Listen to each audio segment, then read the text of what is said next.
Thank you for the song this morning.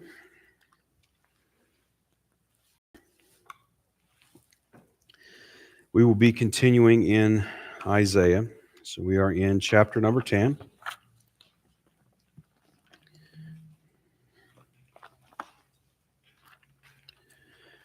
In our series through the book of Isaiah, this is now message number 17, entitled The Iron Axe.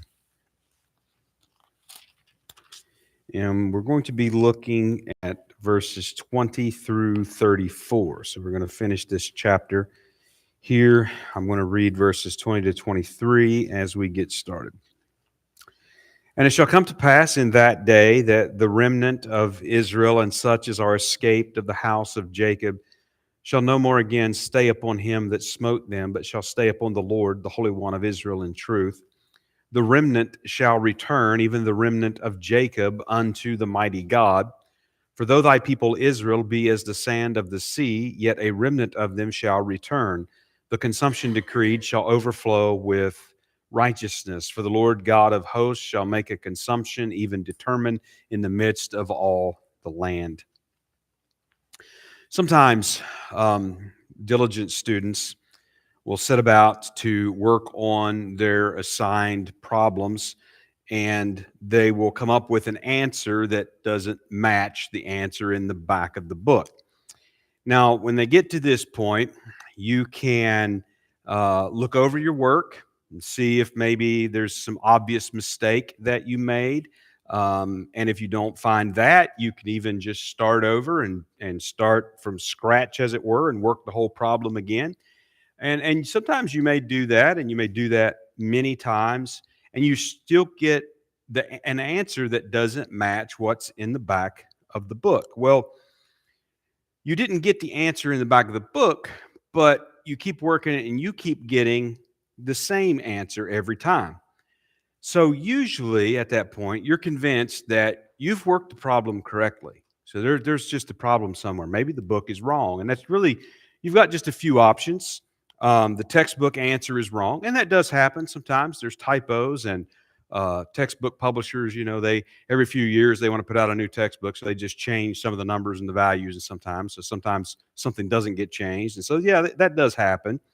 Or it could be that you are just simply repeating some error that you are making in the working of this problem. It could be a math error, it could be a logic error, it could be a wrong assumption. And so you can ask a classmate, you can search online, a lot of those options today. Of course, neither of those is completely reliable always, but you can always ask your teacher, and that's usually a pretty good reliable option. The teacher can be able to look at your work and to be able to tell whether you've worked everything correctly or whether you are repeating some sort of mistake. Maybe you've missed a negative sign. Maybe you've left out some factor that's supposed to go in there. You've made a wrong assumption, unit conversion, all these kind of things. Well, this idea is actually somewhat useful when we think about solving a problem that we encounter in Isaiah chapter 10. And that is the problem of God's sovereignty and human responsibility. And it's surprising how many people, when presented with passages like this, and there are others with very clear statements on this, they choose the option that the book got it wrong. That God cannot be sovereign like this and hold people accountable so that they are responsible. So the book must be wrong. There's some sort of problem. That doesn't agree with the answer I get when I work out this problem. Well, again, we get some help on this here in chapter 10. Chapter 10 of Isaiah continues what is usually referred to as the book of Emmanuel. It's a section of Isaiah in chapter 7 to 12 that revolves around the birth of sons, and these sons have significant names, and there's prophetic significance to these sons, and then there's also the promised son, the Messiah, which is why it's referred to as the book of Emmanuel. Isaiah's son was to be named in chapter 8, Maher-shalal-hash-baz, which really is not a name as much as it's a phrase that means hasten to the spoil. And that name was related to the coming Assyrian invasion and God's calling of the Assyrians to hasten to the spoil of Israel. And chapter 10 reveals that the Assyrians are to be like a rod in God's hand to punish Israel and to punish Judah for their sins and their covenant breaking. Now, it's not that the Assyrians understood that. They didn't understand that. They had their own motivations. They had their own purposes. They had their own desires that they were pursuing. They were driven by greed. They were driven by their pride. Assyria wanted to conquer the world, and Israel was just another step up that staircase, as it were. But Israel was not the only sinful nation. So the chapter proceeds, and God reveals through Isaiah that when his purpose with Assyria is accomplished, he has a purpose in using Assyria to punish Israel and to punish Judah. And when that purpose is accomplished, he will then turn and bring judgment and destruction on Assyria for their sins. Now, this relationship between God's sovereignty and human responsibility is so often a troubling paradox to people. And even some of the prophets question, how could God use such a sinful nation against his own chosen nation, like the prophet Habakkuk? Well, the best solution for this problem is to learn from those in the Bible who dealt directly with these hard questions. And that would be people like Job, people like Nebuchadnezzar, people like Habakkuk, the prophet. What is the answer? The solution is to humble yourself before the Lord and acknowledge that he is God and you are not. He is the creator. He is the one in charge. He is the one running this universe. And there is no one here that is competent and able and qualified to be able to give him advice or to question the manner in which he does so. So understand that God is absolutely sovereign, and he does exactly what he wants to do with all of his creation. And not only that, he is just and right to do so. So this must be that starting point. And we also need to understand that this really is good news. Many people are just frankly offended by such a notion. Oh, well, that just makes us robots. And what about our free will and all these kind of things that you hear? But this is really good news for all of the people that trust in him, because it means without fail, he will keep every promise he has made. And that is very good news. So go to bed, get some rest, leave the running of the universe to God. Now, when Isaiah first went to Ahaz in chapter 7, he also brought another son with a significant name, Shear-Yashub, by the Lord's command, and his name meant a remnant will return. So amidst these prophecies, just like we've already seen in the first 6 chapters of Isaiah, we get a mingling of prophecies of preservation of a remnant leading to a future restoration of the nation of Israel, along with judgment on Israel and other nations. So that continues on in chapter 10, and this chapter 10 is primarily a prophecy of judgment on Assyria. And then we get sort of a brief pause here at the beginning of our passage this morning. We get sort of a brief pause where Isaiah prophesies of a remnant of Israel, and there's a blending again of these near and far prophecies. Now, we've encountered that numerous times, and we will just continue to do so. So after the promise of the return of a remnant, the judgment on Assyria is resumed until God has chopped them down with an iron axe, and that's how the chapter ends. So we're going to look at the rest of this chapter in 2 parts, verses 20 to 27, where Isaiah prophesies the remnant will return, and in verses 28 to 34, where Isaiah speaks of the terror of the Lord of hosts that will be against Assyria. So let's begin here again. We'll look at verses 20 and 21. And it shall come to pass in that day that the remnant of Israel and such as are escaped of the house of Jacob shall no more again stay upon him that smote them, but shall stay upon the Lord, the Holy One of Israel, in truth. The remnant shall return, even the remnant of Jacob, unto the mighty God. So Isaiah continues here to refer to, you notice that in that day, and he refers to it here again in verse number 27. He'll refer to it again in chapter 11 later. Now, in the immediate context, Isaiah is talking about the ultimate defeat of the Assyrians. They're going to succeed in carrying out God's purpose against Israel and Judah as far as punishing them.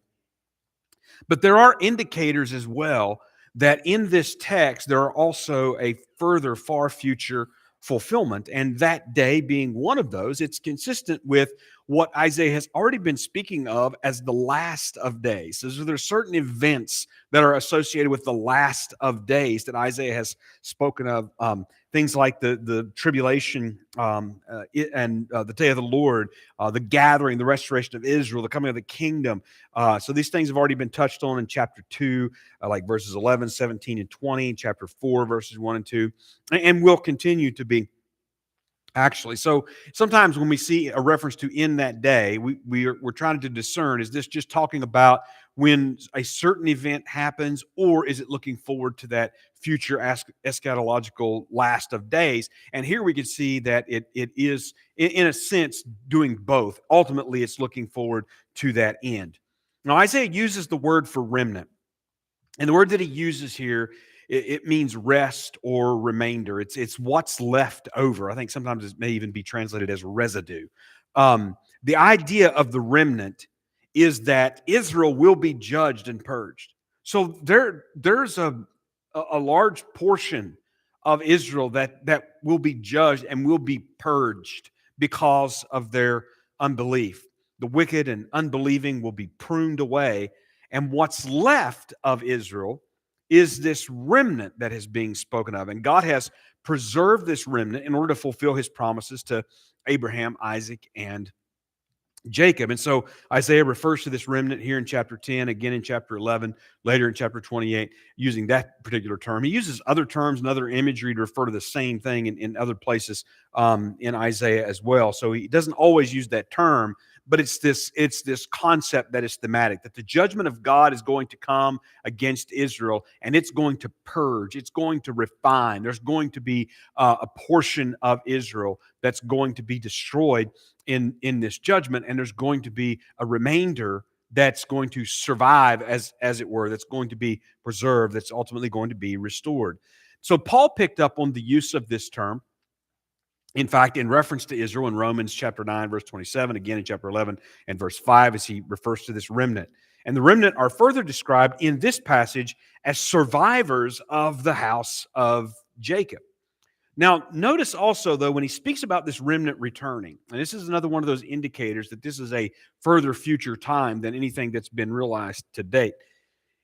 It's a time when Israel will no more depart from the Lord. When they will return to the Lord and will no more put their trust in any other.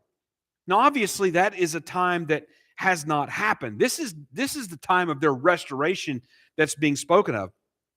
Just like when Paul said in Romans chapter 11 and verse 26 that all Israel shall be saved, referring to that future time. And then he goes on to quote from Isaiah chapter 59 and verse number 20, where a Savior comes out of Zion to deliver and to save the nation of Jacob.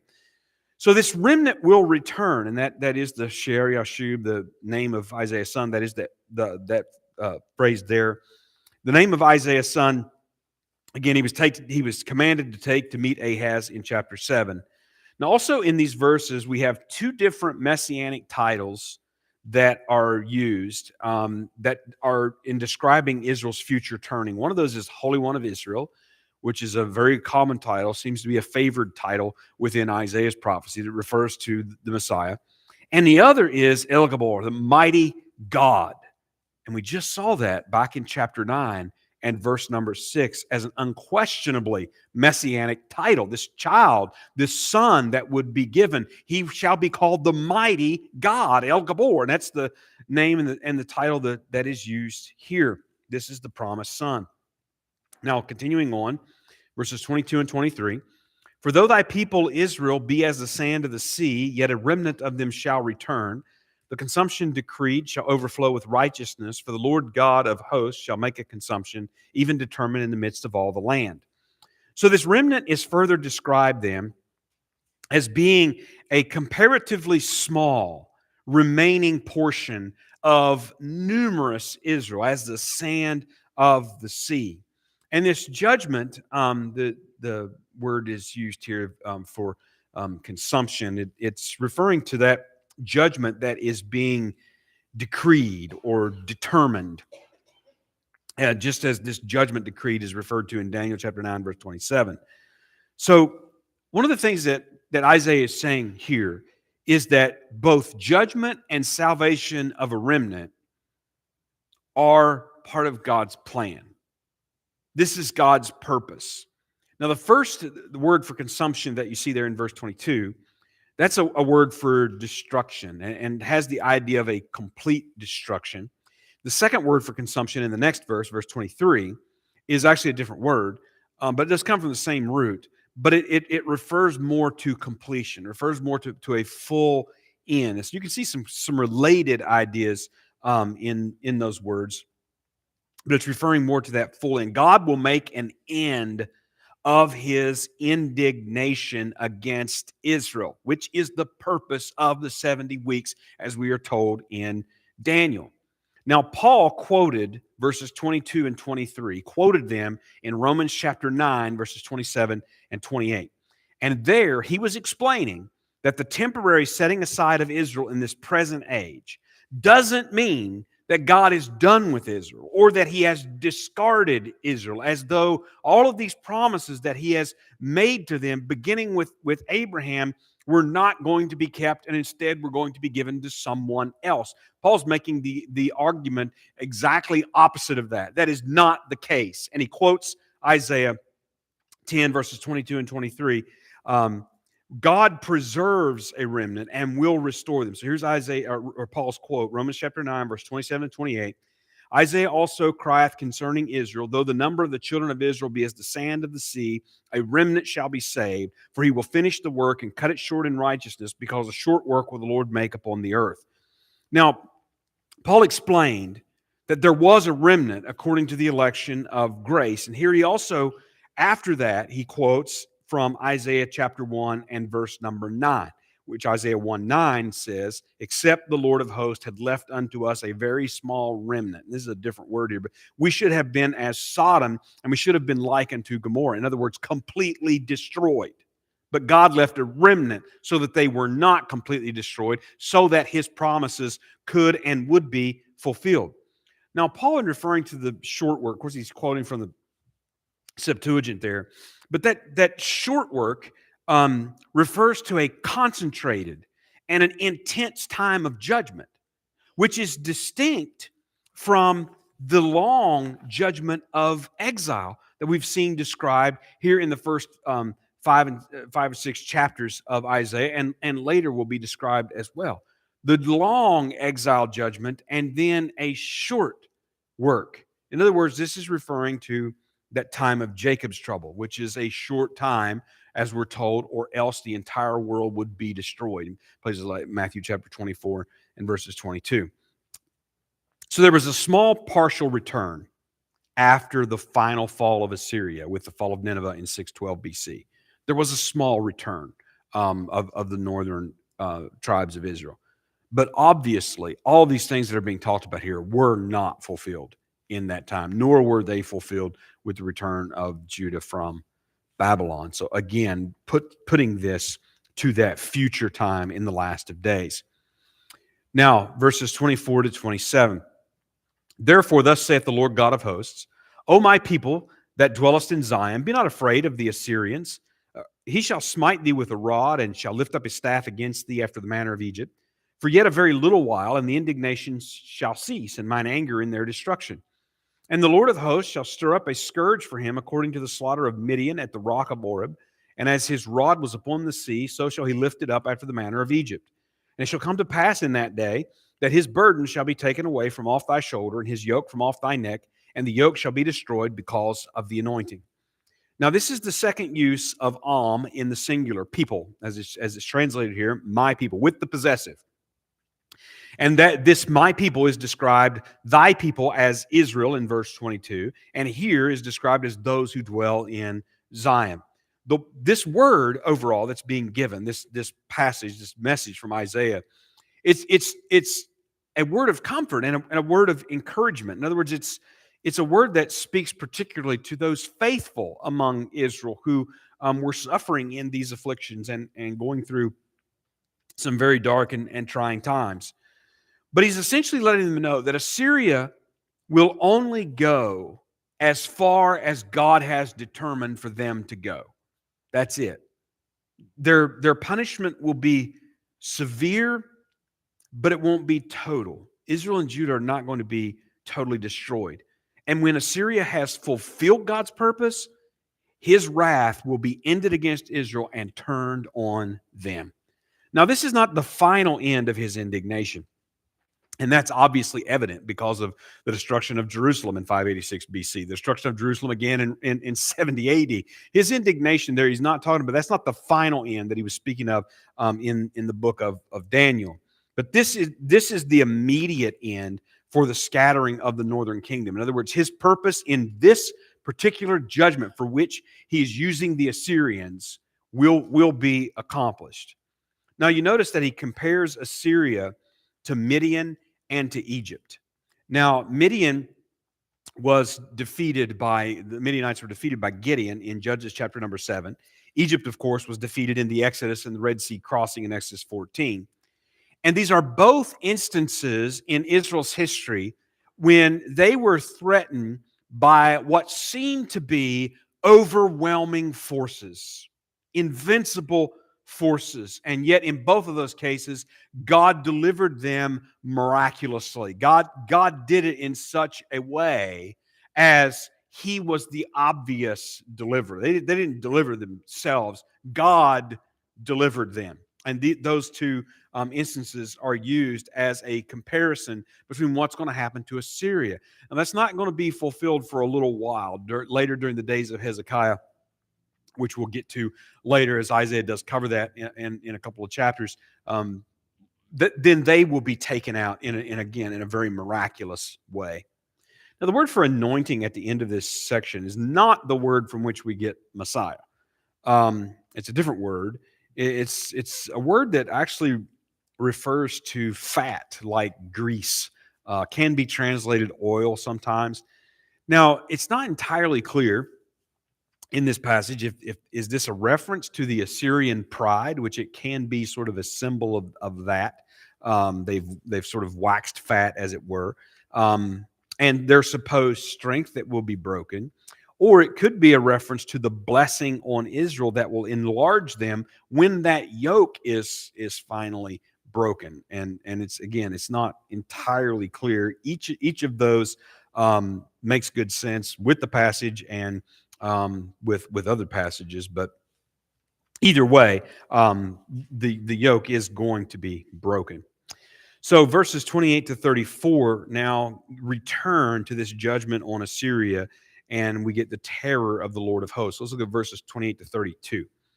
He has come to Aiath. He has passed by Migron. At Michmash he hath laid up his carriages. They are gone over the passage. They have taken up their lodging at Geba. Ramah is afraid. Gibeah of Saul is fled. Lift up thy voice, O daughter of Galim. Cause it to be heard unto Laish. O poor Anathoth. Madmanah is removed, and the inhabitants of Gebim gather themselves to flee. As yet shall he remain at Nob that day. He shall take his hand against the mount of the daughter of Zion, the hill of Jerusalem. All right, so this little passage is kind of almost sort of poetic in expression, but what it does is it's describing the march of Assyria through Israel. That's what's being described here. And the general direction, when you look at the order that this is given, the general direction is marching from north to south, getting increasingly closer to Jerusalem as they go. Now, some of the sites mentioned are uncertain as far as to exactly where these places were. Some of them we do have good idea where they were and such. So the general pattern, though, it holds. It's leading them closer and closer to Jerusalem. In other words, it's describing Assyria's campaign of conquest as being very successful, leading them up to Jerusalem, which is sort of that final piece that needs to fall in order for Assyria to have completely conquered Israel and Judah, that full conquest. And so when you look at these, and these are just some estimates. Again, some of these are more certain than others, but it maybe could be pictured somewhat like this. Aiath being about 30 miles from Jerusalem, Migron about 15 miles, Michmash about 7.5 miles. The pass that's being referred to about 7 miles, Geba 6 miles, Ramah 5, Gibeah 3, Galim 2 3/4, Laish 2.5, Anathoth a couple of miles, Madmena a mile away from Jerusalem, Gebim 1/2 mile, and Nob, which is the last place that's mentioned, is this place, this Mount of Scopus, from which the city of Jerusalem could be seen. So this is the final place where he pictures the king of Assyria. So they'll march through Israel until they are within sight of Jerusalem. And the king of Assyria will sort of raise and shake his fist. In other words, he's threatening, he's looming over, and in his mind, he's celebrating a victory of this conquest that is going to take place. And again, just like in the cases of Midian and Egypt, Israel is going to be they were faced in that time with what seemed to be insurmountable odds against them. So now look at verses 33 and 34. Behold, the Lord of hosts, shall lop the bough with terror, and the high ones of stature shall be hewn down, and the haughty shall be humbled. And he shall cut down the thickets of the forest with iron, and Lebanon shall fall by a mighty one. So on the verge of this great victory, and standing like a tall, proud, thick, dense forest against Jerusalem, Assyria, we are told, would be cut down. And this imagery returns to that forest and the chopping down of the great trees, which we saw back earlier in chapter 10, like in verses 16 to 19. So he says Assyria will be felled like a tree. In other words, all of the branches being cut off and then the tree being felled. And that's what he says will happen to Assyria. Now, this was actually, of course, fulfilled in the days of Hezekiah that Isaiah covers in Isaiah chapter 37. It's covered in 2 Kings chapter 19, 2 Chronicles chapter 32, I believe. So it is covered in a few places in the histories, but Isaiah also covers it. And Assyria is here in this passage compared to the famous forests of Lebanon. And they'll be cut down, though, with iron, with essentially an iron axe by a mighty one. Now, the word that is used there refers to some great, majestic figure, not very specific necessarily. Now, in Isaiah chapter 37 and verse 36, when Isaiah talks about actually when this happens, it's the angel of Yahweh that kills 185,000 of the Assyrian army in a single night, and sends Sennacherib fleeing and ultimately to death at the hands of his own sons. And that's recorded in 2 Kings chapter 19, verse 35 as well. So this will indeed come to pass. So as we look at this passage, and again, we're seeing some of this blending. The dominant message would probably be more immediate to Isaiah and to Judah, even though, again, the fall of Assyria was still some years off and such, but nevertheless, a little more immediate. But there's also some far future things that have not come to pass as yet. So what is the purpose of blending these near and far prophecies like we've seen so much in the book of Isaiah? And just admittedly, it can seem confusing. It can seem difficult to understand. It's one of the things that make the Old Testament prophets so hard to read, hard to study, and to understand, trying to sort those things out. It's just not always easy. Now, most of the time, we see this sort of thing with the blending of the messianic prophecies, the first coming of Christ and the second coming of Christ. And there's no indication in the text that there's a gap between these events. There's nothing there to indicate that this is two different comings. And there's all sorts of ideas that develop traditionally among the Jews concerning many of these Old Testament prophecies. One of those even being, instead of envisioning two comings of the Messiah, rather there being two different Messiah figures. That has been held among some. So there's different ways of sort of dealing with this. Some have tried to apply these to kings that have lived or did come about in their history and so on. But if we read it carefully, we can discern some of these things that have happened, that have not happened as yet, and understand, using particularly like these messianic prophecies as examples of how this sort of thing works in prophecy. Then what we can say about the purpose of it, and I don't know that I can say what the full purpose of it is, putting it this way. But at least we have a prophecy here of judgment on Israel and a promise of a remnant. So at the very least, in this blending of these prophecies here, give us to understand that Israel will never be totally destroyed.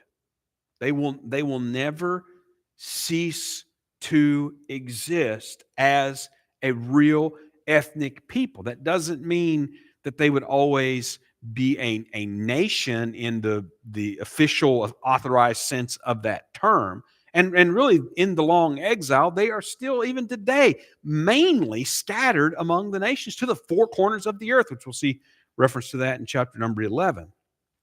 But when we see these type of prophecies, and then we see, like we say, a partial fulfillment with a small return after the fall of Nineveh, a partial fulfillment with a small, again, comparatively speaking, return after the Babylonian exile. When we see these things come to pass as they do come to pass, then it helps us to understand that yes, all this will be fulfilled, no matter how many nations oppose Israel, invade, come against them, stand against them.